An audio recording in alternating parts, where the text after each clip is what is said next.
moderator, Marco Smit, who's one of our most outstanding volunteers. Here you go, Marco. Thank you. All right, so we do know that we stand between you and lunch, so we'll spice things up and keep it short. I'm going to start off with 3 statements and 1 question, and I need your response for that 1 question. So statement number 1 is we're going to skip all the intros. We assume that if you're at a big data conference, you know how to read bios, so feel free to read them offline. Number 1. Number 2 is we're not going to answer the question, what is big data? So we're done with that one.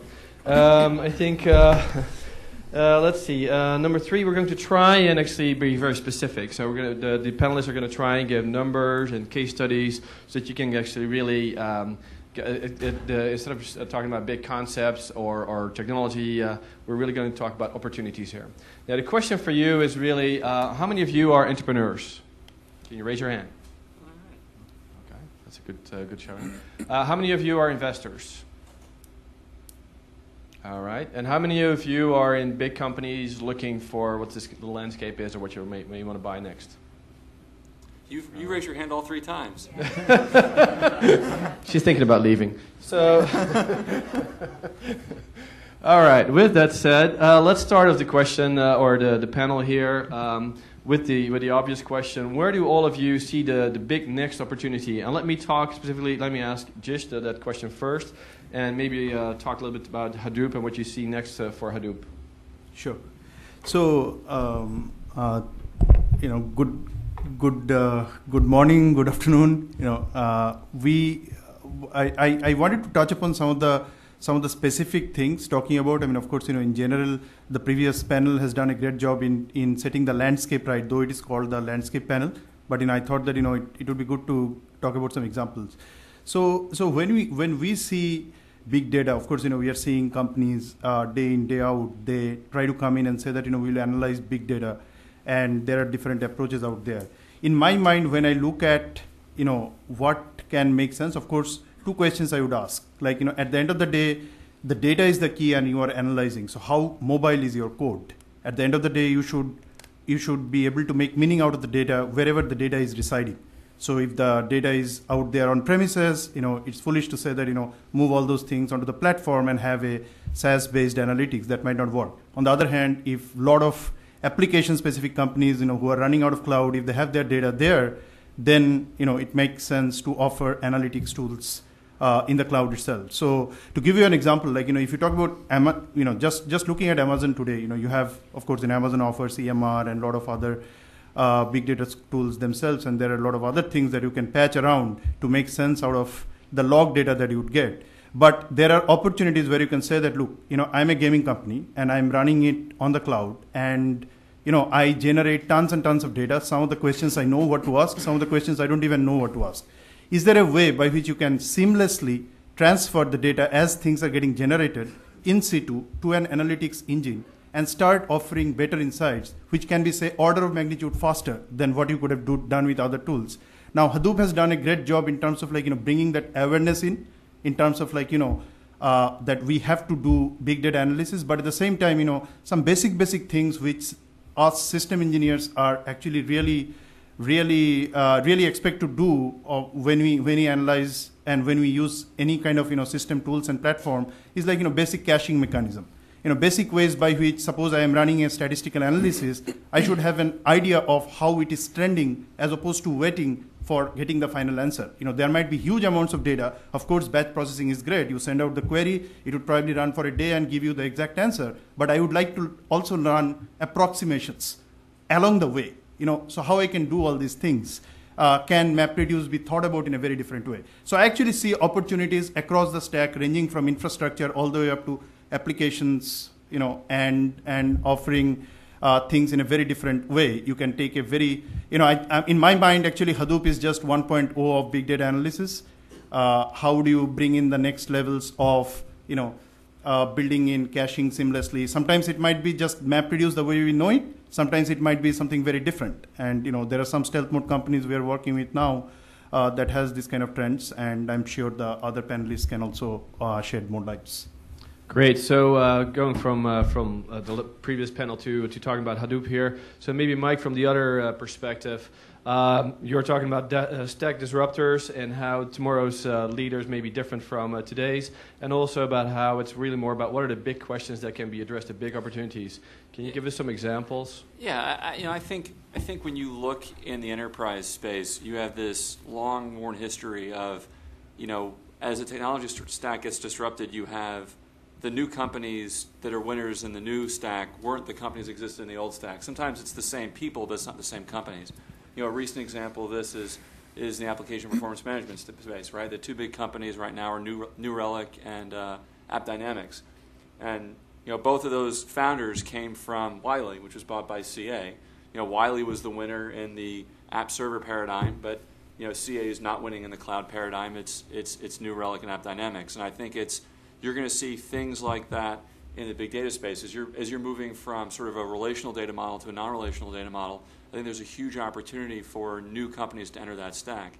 I'll tell a quick anecdote, or I'll try to keep it a quick anecdote, because I think it's a good example of how sort of quote-unquote big data solutions can change the way people do business. Because I think, I spend a lot of time talking to people, and you hear all these different NoSQL data stores, and your eyes just sort of glaze over. And you sort of think about, like, well, what does this mean to me, right? I talk to a lot of end customers in sort of my diligence, and I'm trying to figure out where I want to put my money, or our investors' money. And the big question, Freudian slip. Yeah. Rewind and delete. So, the question, a lot of people were really aggressive going out and getting Hadoop clusters a few years ago, and I sort of make the joke of, all right, I got me a Hadoop, now what do I do, right?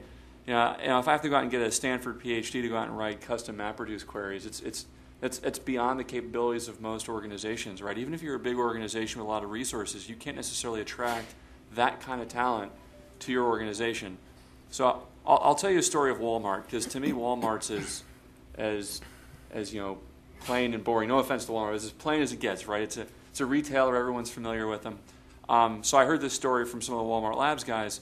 I guess last summer they had a run on juicers, and Walmart has something like 200 buyers, and there was the buyer whose focus is small kitchen appliances. He does, toaster ovens, blenders. Even he didn't know anything about juicers. I think he'd been doing the job for about 20 years, and he'd never seen a run on juicers like what they saw last summer.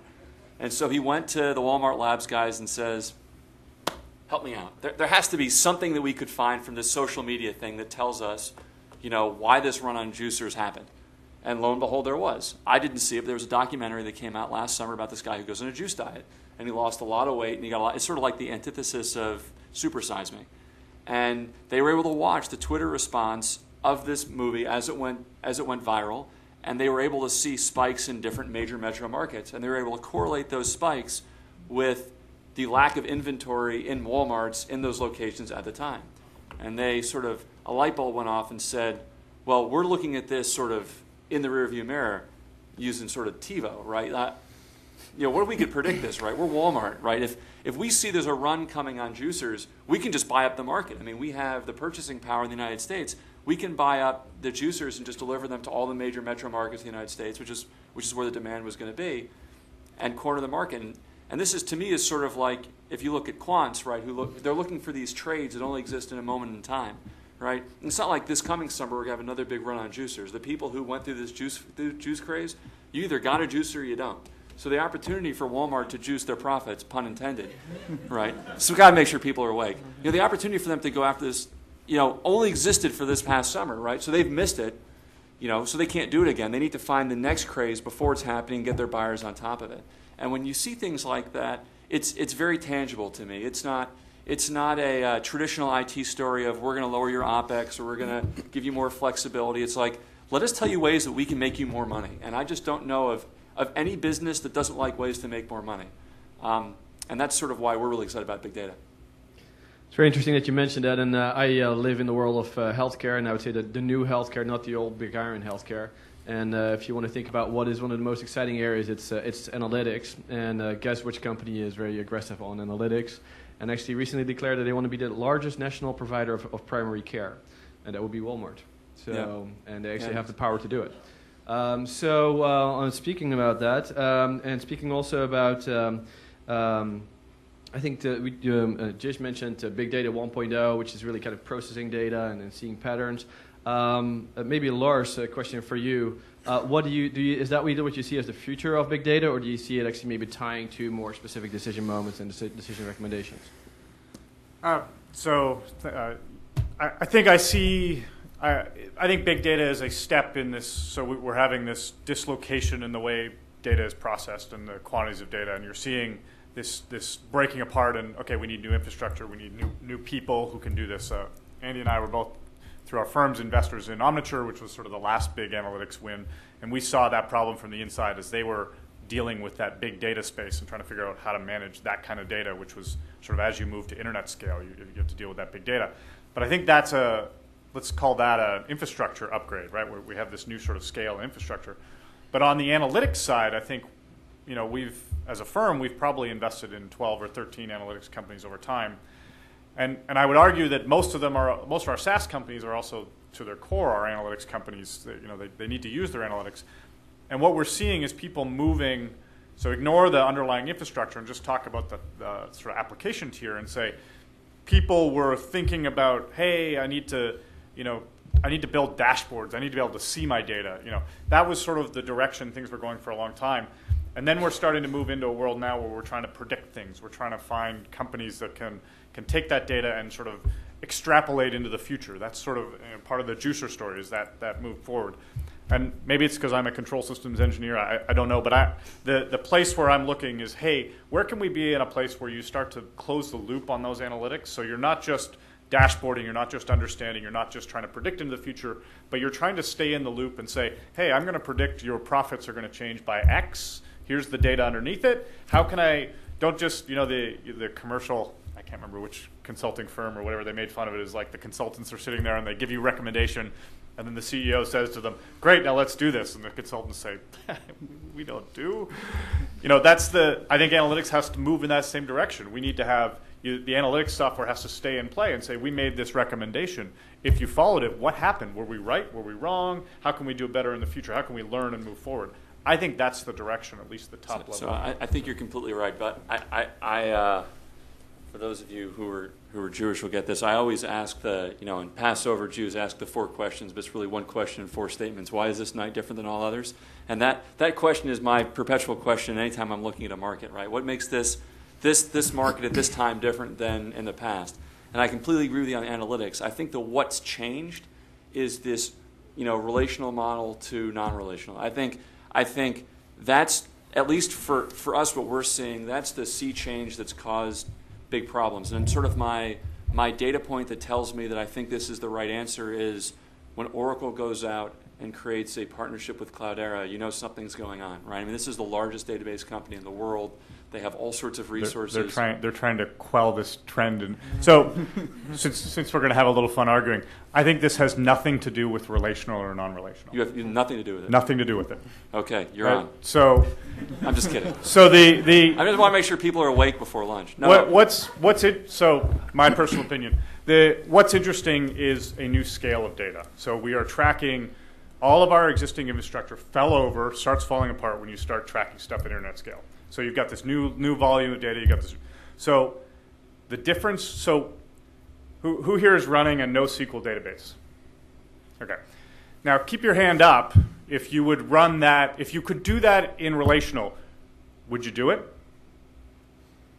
So the choices you made to go to non-relational were because the existing relational tools didn't scale. There's no reason why there can't be a technology that's relational that scales.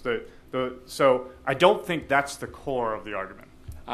So I actually disagree. I think the reason is I guess there's 2 pieces to it. So I think the scale of the data absolutely matters, and I think that's important. But I think the NoSQL movement brings with it another capability that's also interesting, right? In the relational model, you have to know a priori what you're going to do with all of your data, right? You have to know how it's going to look. You need to know what you're going to put into that RDBMS. And for lots of businesses and lots of problems, that works just fine. I mean, there's a reason that Oracle is a giant company, and SAP, right? I mean, there's a lot of businesses that are built on top of this. But sometimes you get data where you don't know the questions you're going to ask until after the fact. And to me, if you look at some of the things that Google's able to do, that Facebook's able to do, if you look at a more smaller scale but very successful company that Splunk are able to do, a lot of that has to do with, and Splunk's back end is semi-relational.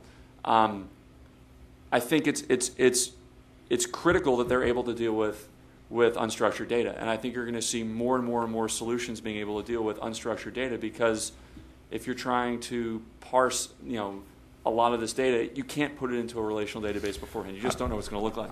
I'm going to jump in because I've been marginalized. I think we are kind of going backwards and forwards between relational, non-relational, and structured, unstructured. I actually think that all data has some element of structured. A lot of the canonical example that everyone uses when they are talking about Hadoop is Twitter data, which is actually highly structured but not being put into a relational database. And so I think there'll be most of the early examples on Hadoop actually have tended to be semi-structured up to structured data, and the true unstructured data, which is actually hard, even a sentence has structure to it, but the structure only emerges once you parse it. I think people won't put stuff like that into a relational database. I think it'll be a mix of at least in Hadoop, it's mostly non-relational, kind of NoSQL type store, but with a lot of relation kind of added on the data as it's coming out into the analysis, rather than putting the structure on as it goes in. The mix in the environment, I think, is the key. Yeah. Right. If it's all what you one, want to it's do fine, with it, right? But it's all of a sudden, if I have 10% that doesn't fit, what do I do with it? Yeah. And if that 10% of data is going to give me, again, going back to what Lars was talking about, if that allows me to close the loop in the analytics, and that's key, I can't get rid of it. Because, one of our, just maybe an example, one of our companies, Exact Target, they handle Groupon's email. So every day at noon, they send out 100 million emails. And they do a lot of, it's not just A/B testing, it's A through Z testing, and kind of modulate that in real time. The challenge that they had was they had to store the click stream along with every email that's going out. And the email variants are delivered on the fly. So even to the extent of putting different images in the email. So when it comes back, they have to store the images in their Hadoop cluster, and they have to be able to analyze a click stream, which is semi-structured alongside the images. And I think and then they actually, to Lars's point, actually close the loop back into their transactional systems, and so are updating the emails they're sending out as they go out during the day. And I think that's when you get to the really interesting problems that you can solve, because they're just looking for similarity amongst the images. And so that's an inherently unstructured type of data. And you probably wouldn't put that into a relational database, but it works very well in a Hadoop cluster. So. I think, just to be clear, I don't think anybody disagrees that I think analytics are incredibly interesting. Yeah. It's just a great place to make money for everybody in the value chain. Yeah. Just to add to this, in support of the mixed environment, so one of our companies, what they are doing is, so on one end you have this very structured transactional data. So organizations like IRI and all that, they provide, and on the other end you have very unstructured social media data, which is very noisy.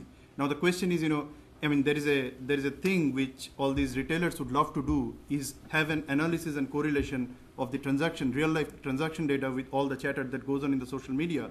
Now, on one hand you have structured data, on the other hand you have unstructured. How do you correlate to make meaning out of it? So NoSQL, to a certain extent, actually you can also generate, and if you can parse things and use a lot of different techniques to put in some structure to it, so that it comes to a point that you can do this correlation and derive actionable analytics. So I would probably add this word today, which is very important. It's not just the dashboard, in support of what Lars was saying, but to make meaning out of it, how do you take totally unstructured on one end, super structured on the other, and make meaning out of it? So do merged analysis.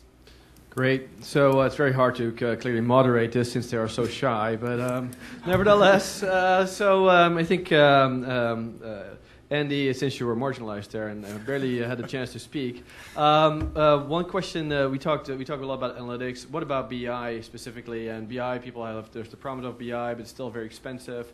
So what do you see as the road to kind of mass adoption, or where are we on the curve in terms of it being more widespread use and being much more cost effective? Yeah, I think one of the long-term promises of big data is to allow access to the data to anyone in the organization without crashing your cluster. I think the direction that it's moving, where it was first accessible to Java programmers, and then they added Hive on top of that, and so now you could write SQL, has to continue on down. I think Microsoft's doing some stuff and getting it into spreadsheets. And I think, for all the perils of having a proprietary stack, I think what MapR has done with having an NFS file system so that any output of your cluster or even a lot of the inputs can be accessed via the regular tools that we've built up over 20 years. That's a great step. But I think there's still and I think this is a huge opportunity probably for some startup, but the making it really accessible via a semantic search or a much simpler query system, and kind of getting the results in semi-real time is the direction that you go to get that true end-user BI. I think most of the BI tools have either been able to handle the big enterprise class systems, but then become pretty unusable pretty quickly, or they've kind of on the other side where they,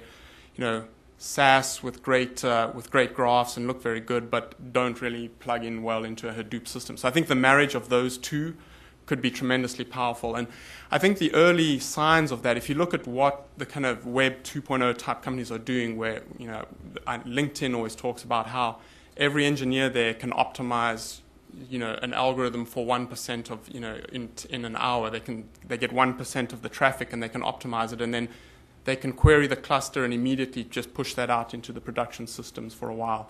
I think but they're writing JavaScripts. And I think once you get it to the point where your end users can use their insight into the business and kind of have access to all the data and wisdom that's built up in the cluster, I think that could be tremendously powerful.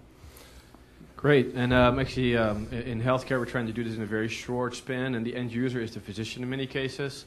So that's a pretty challenging because they're not very tech savvy. And I was recently on the Dell think tank event, and one of the people there from Kaiser was trying to educate physicians about use of analytics. And I think my only recommendation was just build the rules into the system and don't let them decide. You just decide for them because it's going to take too long. But as we're talking about that one, and we also have a lot of entrepreneurs in the room, one question maybe for Lars and Mike, since you guys seem to be agreeing on everything. What can you help us a little bit about? A lot of the entrepreneurs are trying to figure out the exits. What are the markets for them to really pursue that are attractive? Can you talk a little bit about how exits? Is the exit climate good? Has it improved? Maybe Lars, you want to take a first crack at that? Sure. I'll pull from, if any of you haven't seen it, Doug Pepper from Interwest recently wrote a blog post about sexy IPOs versus sassy IPOs. Yeah. And if you follow TechCrunch or you follow all the news, the only people you're going to hear about are sort of Facebook and the sort of those big consumer internet IPOs. But the reality is that there's a great marching of infrastructure and enterprise-facing companies that are going public and outperforming in the public markets right now. It's a surprisingly good time, robust time for that right now. And so I think that there's sort of a renaissance coming here on that. Maybe it's a revolution that will not be televised through the regular media channels, but it's behind the scenes there's a great exit market that's shaping up, and we're in our portfolio we have a couple companies that are on the road to go public, and these are companies that they are back-end infrastructure companies. Yeah, I think this is a tough one to really disagree on, even if I wanted to try. Lars is absolutely right. The consumer deals are certainly getting a lot of the press, but we had Bizarre Voice go out a couple weeks ago. It's doing really well. It's just a fantastic market to be in right now. I think everyone's just wondering how long can it last, but there's no question that, I know, yeah. Especially if you have companies in lockup. But one of our companies is going, ExactTarget is actually going public on the 21st of this month, which is the same day Greece rolls over all their debt. So that could be the end. Right, but we're an ExactTarget with you. The real question is where those Exact is going to be. Those were not public, forward-looking statements. Yeah. Right. It's all handy. It's where it's going to be in September, right, when the lockup expires. But No. I think it's a fantastic time to be an entrepreneur. The next panel, I know the guys really well. Ask them. It's in some cases guys have to beat money off with a stick, and it's a lot different than what the market looked like in late 08, early 09, when if you had an idea, it was like, yeah, that's great. we're not giving you any money. But the counter to that is, if you want to be enjoying this exit market, is you probably wanted to start your you wanted to during start a the company time when it called- was the worst time to start a company was the time when you wanted to, because you need the company to mature and fall forth. So, I think it's very tough to time the market. I mean, you see us joking about it. The market's great right now, but we don't have control over the market, so you sort of have to play with what you have. Andy does. Andy does. We're not going to marginalize him ever again. The thing that I think is really important, like if you're going to start a company, is Lars is exactly right. You can't try to time it, so you have to do something that is going to be really defensible and is going to build long-term sustainable value. And the thing that I think is most important in this particular market, and then teams are important in every market, but I think in this market more so than the other markets that I've really spent time in, is the gap between sort of the really good teams and the outstanding teams, to me, is enormous. And because so much of this community is focused on open source, the transparency and who the good guys are, everyone knows who they are, right? When Continuity, who's in the next panel, got funded, one of the founders is a guy, John Gray, in the HBase space, which a lot of people know. And I couldn't believe the number of emails I got from people when they said, we didn't realize that John was in that company. We've been watching this guy for years. Because in the HBase community, everyone can look at who the contributors are, and people know who the good guys are and the great guys are. And I think in this space, there's just going to be a run for the key talent. And as Yahoo crumbles and people are sort of picking over the pieces there, I mean, being able to attract, there are A players at Yahoo, and if you know who they are and you can go get them, it's a big deal.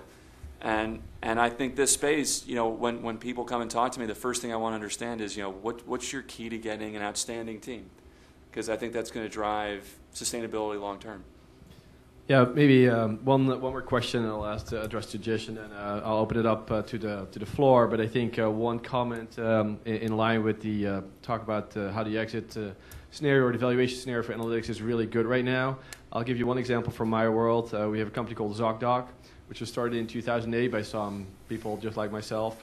You should be in consulting, and they basically raised their first round of funding at $75 million of cash in at a $750 million valuation.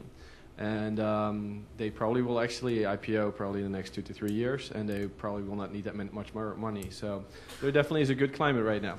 So Jish, I think in addition to everything that was said here, what would you tell an entrepreneur who walks through the door and wants to get into big data right now? Because I think we have a lot of people who are trying to figure out what to do around big data. What would you tell them to focus on, or what would you give them as advice? Just like Mike was talking about team, what would you focus on?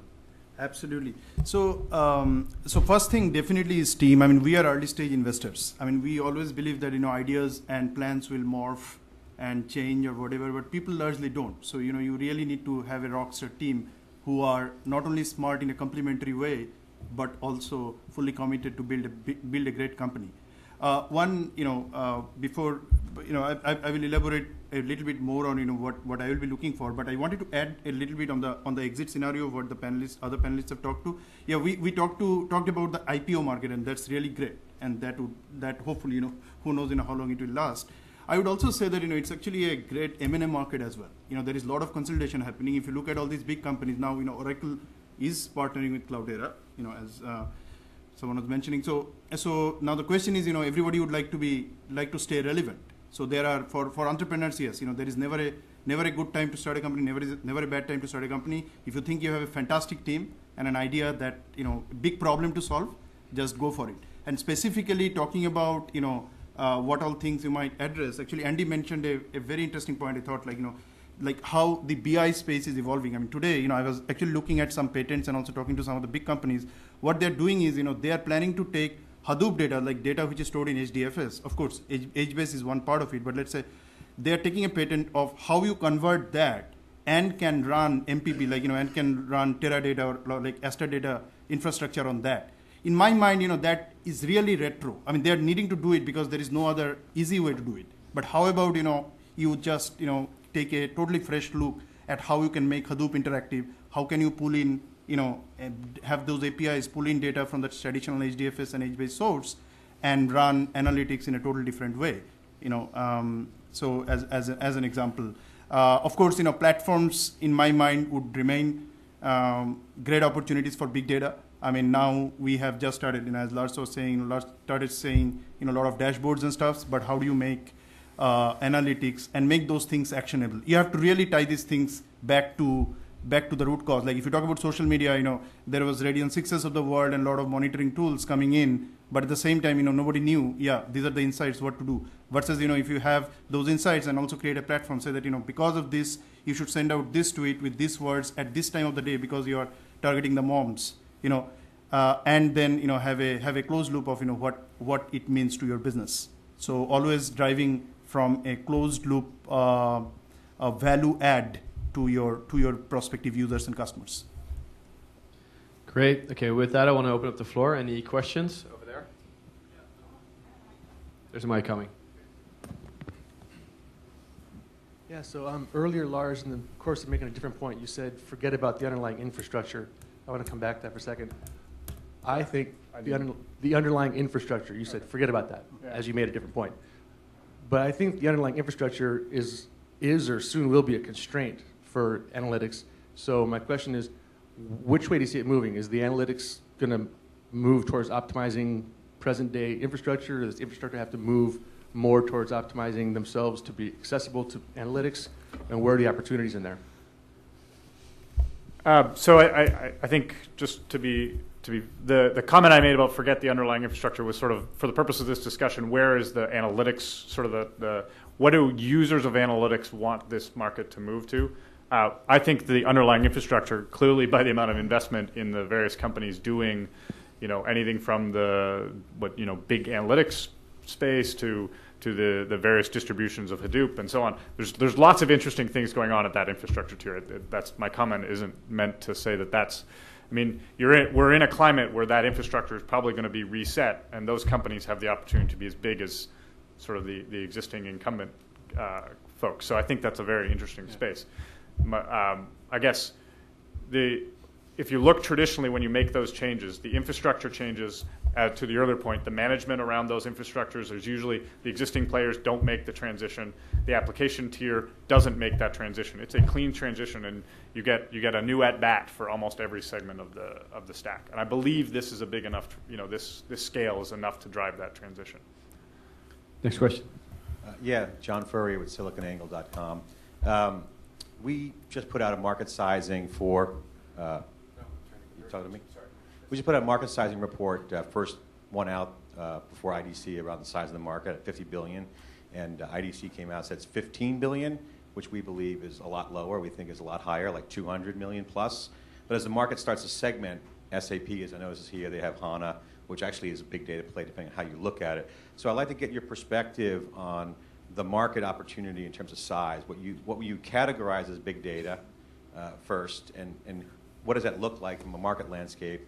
And two, comment on the explosion of applications, when applications are coming out on top of, say, Hadoop and retooled BI and data warehousing platforms. Where does the data sit? Is it going to sit inside the application or outside the application? There's a lot of questions in there. So it's easier when I'm on your TV show. So I think I'll try to take part of it, and then we can all answer a bunch of this. I think, I guess, starting with your first question on the market size, I don't know that I don't know that anybody ever knows the size of these markets, and especially when you have something that's new and emerging, it's like it's all a guess. So arguing precisely over the size, I just know everyone's going to be precisely wrong. But it seems pretty big. If you look at 15 versus 200, yeah, there's an order of magnitude in there. But it's a really big market, John, right? I mean, it's like look at the software stack that's built on top of Oracle today. It's going to be a big market. I think the comment you made about applications, I mean, we've talked about this before. I think the key in these analytics to building out really interesting companies is focusing on the end users, which to me means you have to focus on a vertical.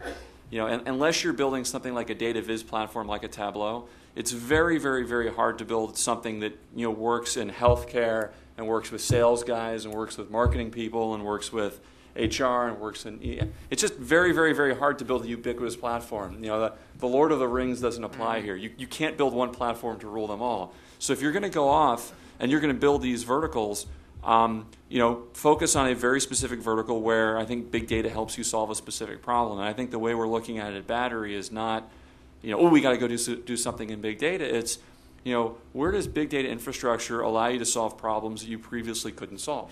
And I think there are applications that lend themselves very well to that, and I think there are applications that don't. And I think it'll be interesting to see, over time how that develops. And I think the data will be, it is the age of neatness is behind us. I think there's data's going to be everywhere. Mix of the cloud, on-prem, even on-prem, I think it'll be some in the cluster, some in your traditional MPP database. I think I was talking to one company and they said the Hadoop cluster is where we learn and the Greenplum is where we remember. So they take the really core stuff, I think will still be, that's mission critical, will still be in your MPP a lot, but I think there's going to be a lot of experimentation happening in the cluster. So I don't... Sorry. No, go for it. I would just make a quick comment on the question that you made, where data will reside, inside the application or outside. I think the way it would happen, application would keep on developing. Whenever, newer applications are coming up, I don't think they are being backed solidly by a total, top-down data architecture. A case can be made that, you should never keep data inside application, but I don't think we are going to see it. When an application flies, then only you start thinking that, hey, how should I do it? So in that scenario, actually, there are very interesting approaches coming up. Since you asked this question, I have to mention, I invested in a company called Treasure Data. And what they do is, they have a scheme, they have a product called FluentD that actually automatically takes out your application logs in a very seamless way. And they will underlying, when the application is running, they will put it out into the cloud in the big data platform so that you can run analytics nicely. Instead of you thinking, oh, I'm collecting this data, now I have to push it out, and then I will get the insights. So there are different interesting approaches that come in, but I think data will reside everywhere. Your challenge would be how do you take compute to the data in a most easy and efficient way. Well, very brief. Are you guys seeing any developer changes in the minds of the developer tools as data becomes more critical to say apps and say vertical platforms? You're seeing any trends in the developer community around how they're developing with data, either their own data or external data? Can you repeat the question, please? The question is if what developments we see in the developer community and how they're adjusting to this new reality, or how they're trying to anticipate what's coming next and how to adjust to that, right? No? I would say, definitely, if you look at today, the way we see it, whenever you are working with the smart engineers, the first validation comes in from the geek world and the geek community. And a lot of things, in fact, I would also say that, there are some closed groups, geeks out there where, I had the opportunity to attend some of their meetings. The things they're talking about probably, I haven't even started thinking. So I'm pretty sure there are people out there looking at. From our vantage point, we want to meet them. All right, there's one more question in the back. That will be the final question. Yeah, I'm from Impetus. It's a horizontal big data consultancy services provider.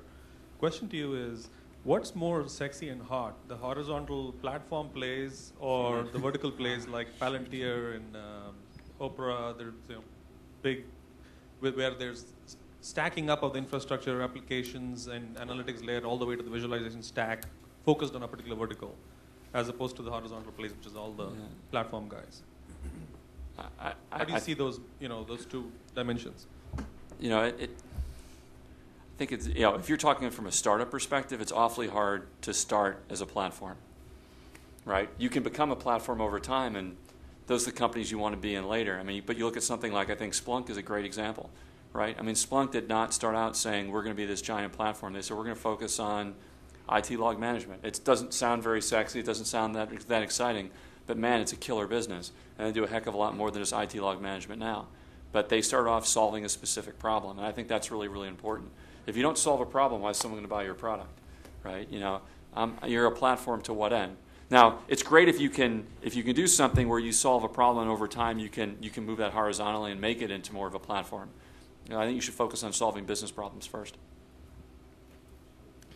Right, couldn't agree more with that. Okay, so I think with that we come to the end of the panel, and let us give us a big hand to the panel. And thank you very much.